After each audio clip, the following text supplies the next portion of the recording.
Voici le livre de Véronique Diarra, Le dernier voyage du roi Aboubakry Keïta.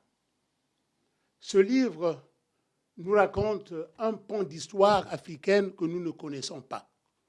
Le roi Aboubakry Keïta a pris le pouvoir après la mort de son père, mais il a un projet. Son projet, c'est d'aller de l'autre côté de la mer pour aller découvrir le peuple taïnos qui vit là-bas. Et pour cela, il ordonne la construction d'une flotte.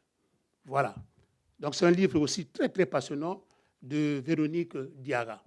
Bonjour Véronique Diarra. Dites-nous, pour quelle raison êtes-vous fascinée par l'histoire du roi Aboubakry Keïta?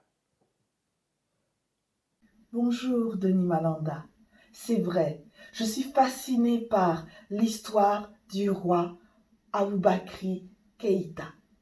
Eh bien, c'est parce que ce souverain mandingue, je trouve qu'on n'a pas assez parlé de lui. On n'a même pas tenu compte suffisamment de l'exploit extraordinaire qu'il a accompli. Je tiens dans ce roman à le réhabiliter en racontant ses hauts faits. Bon, finalement, le peuple mandingue réussit à s'installer sur l'île euh, du, du cacique Ekwabo, parce que Ekwabo, c'est le chef des Taïnos, et le roi Aboubakry Keïta, c'est le roi des Mandingues. Mais ce que je voulais savoir, est-ce qu'il n'y a pas eu un choc culturel, d'autant plus que ce sont deux cultures différentes, c'est-à-dire le peuple mandingue et le peuple taïnos, et ils se sont retrouvés, et il y a ce mélange. Est-ce qu'il n'y a pas eu un choc culturel? Dites-nous ça, Véronique Diarra. Effectivement, quelques mandingues sont restés sur Haïti et il n'y a pas eu de choc entre les deux peuples. Pourtant, ils sont très différents. Mandingues d'un côté, Taïno de l'autre. Ce qu'il faut savoir, c'est que de part et d'autre, ces peuples cultivaient la paix et la tolérance. Alors, leur rencontre s'est faite dans le calme, sachant que leur culture, bien que très différente, était fondée sur la paix et sur la tolérance. Alors les Mandingues ne sont pas arrivés comme des conquérants agressifs. Les Taïnos n'ont pas agi comme des xénophobes hurlants et frappants. Les relations que ces deux peuples ont entretenues se sont fondées sur des échanges commerciaux et des échanges culturels. Est-ce que vous pouvez nous certifier que le peuple mandingue est bien arrivé, disons, en Amérique avant Christophe Colomb? Quelles sont vos sources? Mes sources sont nombreuses et précises. Tout d'abord, des archéologues ont découvert sur l'île d'Haïti des lances faites exactement comme celles des Mandingues au XIVe siècle.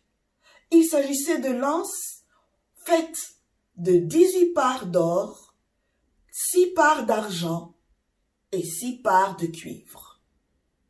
Christophe Colomb tenait un journal de bord. Et dans ce journal de bord, il a bien spécifié qu'il a pu communiquer avec ce qu'il appelait indigènes indiens, au lieu de comprendre que c'était les Taïnos. En tout cas, de leurs échanges, il s'est dit que d'autres visiteurs étaient venus jadis en bateau, mais ce n'étaient pas des blancs, c'étaient des noirs.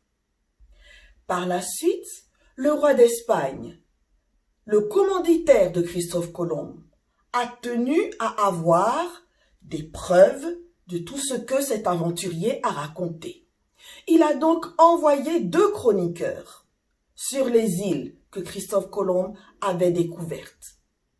Mais là, vous nous parlez des chroniqueurs, mais à quoi consistait leur travail? Ces chroniqueurs ont fait une description très précise de ce qu'ils ont vu sur l'île d'Haïti, de Jamaïque et de Cuba. Et ils ont certifié avoir vu des hommes noirs. sur ces îles.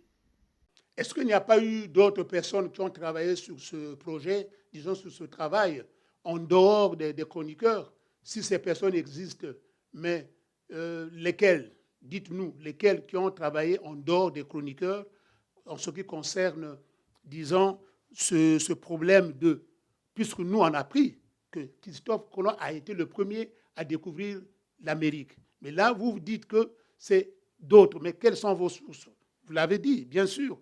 Mais dites-nous, en dehors des chroniqueurs, s'il y a eu d'autres personnes qui ont travaillé sur ce projet. Et puis, des historiens et romanciers ont travaillé sur ce sujet. Je commence par l'Égyptien d'origine syrienne, Oul-Mari, qui a parlé de l'histoire d'un grand roi mandingue parti sur l'océan vers l'ouest, mais qui n'est jamais revenu. C'était Mansa Aboubakri II. Le Britannique Ivan Van Sertima a travaillé sur plusieurs terrains en Guyane anglaise et en Amérique centrale. Et il a trouvé des vestiges et des preuves du passage de populations africaines, d'expéditions africaines qui sont venues en Amérique avant Christophe Colomb.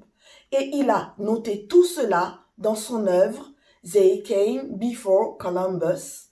Ils sont venus avant Christophe Colomb.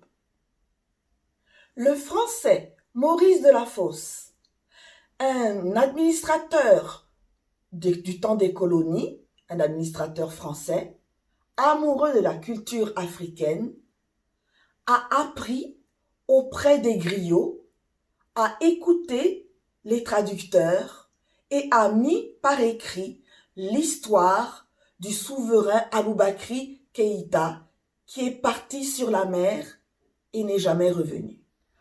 Enfin, les historiens et romanciers africains Djibril Tamsir Niane et Gaussou Diawara se sont assis auprès des griots mandingues, les maîtres de la parole.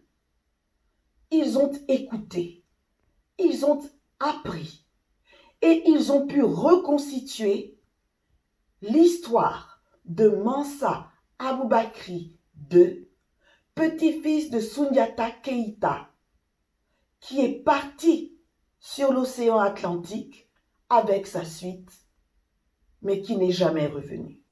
Maintenant, c'est votre tour, Véronique Diarra, vous qui avez le sourire permanent.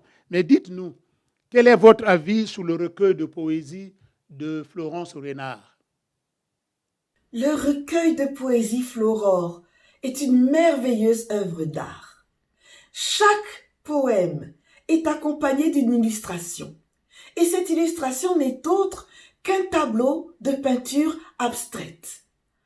Et ce tableau exprime d'une façon merveilleuse tout ce que le poème fait ressentir au lecteur. Alors c'est un véritable régal. Et les poèmes sont si doux et si frais qu'ils constituent une véritable thérapie pour l'âme, un moment de bien-être. Et je le conseille à tous les amoureux de la poésie et même aux autres lecteurs. Je crois que maintenant, les librairies sont ouvertes. Précipitez-vous en librairie pour acheter ces nouveaux livres. Ces livres sont magnifiques. Les couvertures sont sublimes. Ce sont des livres qu'on a envie d'avoir dans sa bibliothèque. Ensuite, les prix sont raisonnables.